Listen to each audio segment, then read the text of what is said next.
Why, hello everyone. Welcome to Get Ready for the NFL season, which is starting quite soon. We are already in the last week of preseason. Some people call it preseason week 3, some people call it preseason week 4. Who cares? It doesn't matter. It's the last preseason game. In this video, I'm going to talk about the upcoming preseason week 3 games that are happening on Friday, Saturday, and Sunday, and how to use the picks sheet in the NFL algorithm file that you're viewing here in Microsoft Excel, and talk a little bit about what's coming up in September. I have now released the September subscription. If you are interested in subscribing and getting access to this file and getting on the email list where you're going to receive the updates as they are updated and released, like there's a lot of things that happen throughout the week. For example, injury report needs to be updated. When the injury report here is updated, this area right here, then you also need to refresh your projection pivot or proj pivot sheet and choose the level of injuries that you will allow in the games. There's a lot of stuff that goes in, along with updating all the different player stats and streamlining the names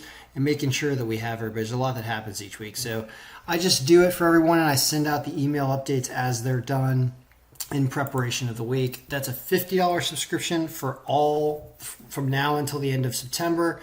That gets you all the way through week 1, 2, 3, and 4 of the season. And then we'll take it from there. If you're already a subscriber of mine who purchased the preseason package, I'm giving you $20 off. It's only $30. So it's a good deal for September.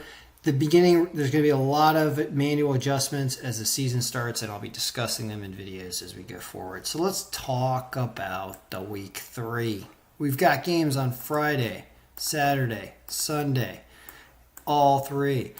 Well, how do you look at this pick sheet? What are you supposed to do here?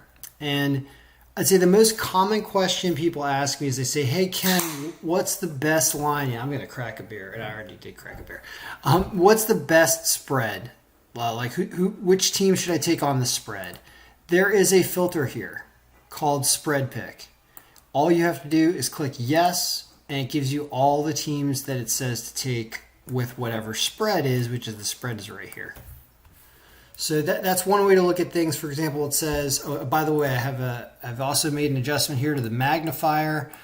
We can really bring it to right about here. The magnifier changes the ranges of the score sizes. I do feel like there have been some higher scoring games that second week of the preseason. More people came out to score, unlike week 1. So we could migrate this up. Anyway, it says Chiefs over the Vikings. That makes a lot of sense. Minnesota has looked miserable in their first 2 preseason games, and the Chiefs are the Chiefs. Only 3.5 points sounds like pretty good. Indianapolis over Detroit. Says Indianapolis can put up some points here. Likes them next. Then Miami over Cincinnati. Jacksonville over a miserable Dallas. A lot of things up here. So that's the way to look at things when you look at the spread. Now, spread isn't always the best thing to look at when you're just comparing games and analyzing the games. Something else you're going to want to do is sort this thing. Sort it. It's more sort options right here on this arrow under team reference. Team reference right here. Click this arrow. More sort options. Descending by projected margin of victory. That's what this is over here. It's saying based on what the projected scores are, it thinks the Chiefs are going to put up 31. It thinks the Vikings are only going to put up 16. And the magnifier could be anywhere from between 2.5 and 4, I feel like, for these preseason games. You don't really know. So it could look something like this, 23-12, and it would still be an 11-point margin of victory. When you sort it descending like this, you see what's supposed to be the greatest disparities in the games. The projected scores are going to be the best thing to use pretty much the entire season because of the work I've done on it over the last several years. It's better than this win score, but this win score is also going to be relevant, and it's going to become more relevant as the season progresses, as we start to import the season stats for everybody once the season starts, which is why there's a lot of work that goes into this file in the first few weeks. And honestly, the first 4 weeks, to be honest with you, what you're subscribing to is you're subscribing to the work in process as the stats evolve and develop for the year. So the first few weeks are never a great determinant. There's just too many lopsided matchups that happen early in the year. So it is not the best month for this thing working. The best weeks are really between about 5 or 6 and week 15, 16, I guess 17 now because you have 17 game season. So there'll be 18 weeks, I believe, in the season. Anyway, so there's a lot to discuss, but it is a very helpful tool. And of course, I'll be using it, and you can bet in Virginia, where I am, a good amount of the time, and I'm sure I'll be making wagers based on this file, so it will be helpful. So that's what the subscription is. Now, what do you do here in week 3? Well, based on last season's team stats, that's what this is. We can sort this, instead of by projected margin of victory, we look at win score, and this is the other way to look at things. And it's just saying, Tampa Bay is a much better team than Houston last year. Says they're still going to win this game this year, but I wouldn't trust this win score as much. Sorting it this other way is much better. So that's the way I do it. You've got an underdog on here with Washington over Baltimore. It's kind of interesting. You get 4 points with Washington. That's showing up kind of at the top of the list here. You've got Eagles over the Jets, but I wouldn't trust that. Jets have been playing better, and the Eagles not so much.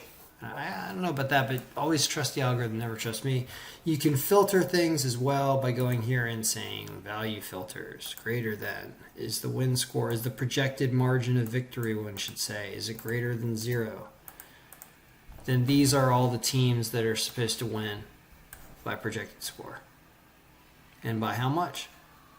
So that's the update for preseason week 3. Go, if you're interested, to subscribe. Go follow the links in the description, and I'll keep working on this, and we'll start really going through all the players here. And week 1, everything will reset as we bring in all the new season stats for all the players, and we'll see what rookies do, because rookies are being ignored right now. We don't have any 2020 season stats for them, so they're not in here. So there's certainly some imperfect calculation going on, because we just don't have any stats for new players yet. Anyway, that's it, guys. If you do one thing this weekend, according to the algorithm, it says take the Chiefs minus whatever the points are to beat the Vikings. And I kind of agree with that. Their defense was non-existent. So if we look at previous weeks of what we should have done, Washington did beat, here's the results. You got all the results in here when you unhide everything. By projected score, Washington did win. They didn't cover the spread, but they did win the game. Houston did win at a good line. You had some losses here with some teams that didn't have to show anything. And something's wrong with Green Bay this year. That's the other thing we've seen. Look at the Jets beating Green Bay. But then you had a bunch of wins here. There's a lot of good things. So preseason week 1, we lost that Tampa Bay game, but then we won a bunch. So that's what preseason will do to you, is weird stuff will happen because teams don't have to play their starters. But all right, that's it. All right, good luck, everyone. May all your picks be winning.